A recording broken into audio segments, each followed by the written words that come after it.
Currently, we need much better drug studies, even if you just take, for example, the currently used drugs. I'll just give you very briefly. We have azathioprine, which kind of was the mainstay of treatment for NMO. And the use of that drug is based on the published 7 patients.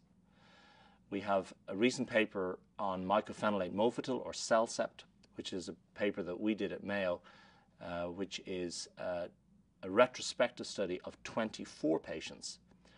Before that, there was only 1 case report of CellCept. And we found that that drug also appears to significantly reduce relapse rate. And then the third drug is rituximab. There was an open label study of rituximab published by Bruce Cree, which only included, I think, around 10 patients. And then there's been a retrospective study of rituximab, I think the numbers were around the 30s. So the data we have is really, really limited. We have very, very small kind of case series studies of these drugs in NMO.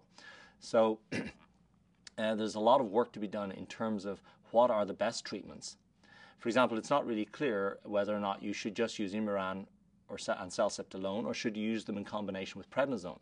In our experience, we found that prednisone is often required for a prolonged period of time in association or in addition to azathioprine and CellCept, but no big studies have been done. So all this data and all the reasoning for our use of these drugs is really based on small numbers of patients. But I think the animal models will be extremely important in systematically looking at different drugs and potentially moving forward in terms of trying to identify drugs that will really stop attacks rather than just reduce the chances of having an attack.